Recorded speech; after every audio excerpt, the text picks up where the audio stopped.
सखा हो तो ऐसा। आइए चर्चा करें दो मित्रों की जिनके ऊपर ऐसा कोई उदाहरण नहीं हो सकता। एक ही गुरु के दो शिष्य सुदामा और कृष्ण। संदीपनी उपाध्याय इनके गुरु, पर उनका एक शिष्य सोने की नगरी का अधिपति भगवान और एक शिष्य टूटी हुई झोपड़ी में रहता है। क्या ऐसी गुरु कृपा होती है? यदि ऐसी गुरु कृपा हो तो सबका विश्वास ही उठ जाए, परंतु नहीं। गुरु कृपा तो एक सम्मान है। एक बार संदीपनी विद्यालय में जब श्री कृष्ण सुदामा पढ़ते थे, तब भृगु ऋषि पधारे।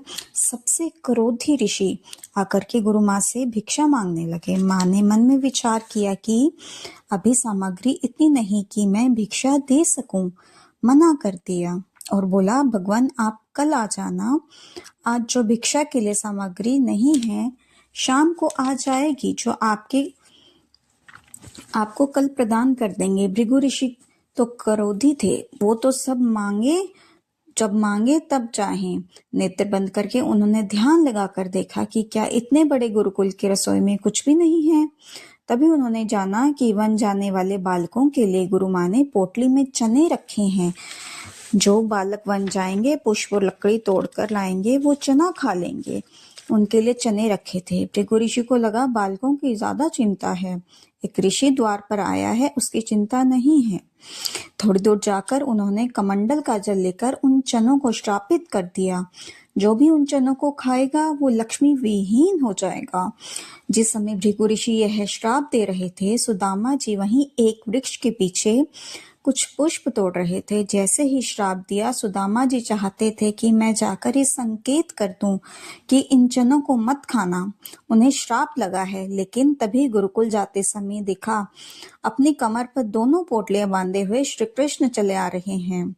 सुदामा जी ने पूछा, लाला कहाँ जा रहे हो? कृष्ण जी ने बतलाया, आज हम दोनों को वन जाने की सेवा मिली है और गुरु माँ ने चने भी बांध दिए हैं। सेवा पूर्ण होने पर हम दोनों मिलकर खाएंगे। सुदामा जी की नजर पोटलियों पर पड़ गई कि कहीं कन्हैया इन्हें ना खा ले। फेंक दें तो भी अंकुरित होकर वृक्ष बन जाएंगे और जिसने भी खाया वो लक्ष्मी विहीन हो जाएगा। सुदामा जी की जिद करने लगे, बाकी सामान रख लो लाला और यह पोटलियां मुझे दे दो। तो हमारे कन्हैया जी कहते हैं, क्यों? तभी सुदामा जी कहते हैं, मुझे तुम पर भरोसा नहीं, भूख लगते ही तुम मेरे हिस्से के भी खा जाओगे। ठीक है, दोनों बांटकर खाएंगे। ऐसे जिद करके सुदामा ने दोनों पोटली अपने पास रख ली। वन में वृक्षों की लकड़ी, फल, पुष्प आदि तोड़ते हुए सुदामा जी ने मौका ढूंढ रहे थे कि कब एकांत मिले और मैं चना खा लूं। तभी जोरदार बारिश होने लगी और बारिश के कारण ठाकुर जी वृक्ष के नीचे खड़े हो गए और सुदामा जी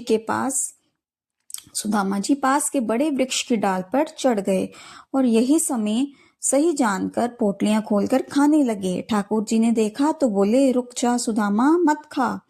बारिश रुकते ही मैं भी ऊपर आता हूँ। पर सुदामा जी के नेत्रों से तो अश्रु बह रहे थे और मन ही मन बोल रहे थे, तू सदा प्रसन्न रहे, मेरे हिस्से की लक्ष्मी भी तेरे पास आ जाए, तेरे जीवन में कभी कोई कष्ट न आए। यही मेरी मित्रता का उपहार है जो मैं कृष्ण को देना चाहता हूँ। इस प्रकार अपने जीवन की लक्ष्मी भी उन्होंने श्री कृष्ण के चरणों में प्रदान कर दी और सभी चने खा गए। द्वारिकाधीश उस दिन सोच रहे थे कि सुदामा, तूने एक बार भी विचार नहीं किया कि मेरे भी चने थे उसमें। सुदामा जी क्षमा मांगने लगे कि लाला माफ कर दे, भूख लगी थी। पर वास्तविकता कौन जाने, सही मायने में सोने की नगरी द्वारिका में सुदामा के भाग्य की लक्ष्मी भी है। सुदामा एक निर्धन जीवन जीता है क्योंकि मेरा लाला, मेरा कन्हैया प्रसन्न रहे, उसे कोई कष्ट ना आए। सका हो तो ऐसा।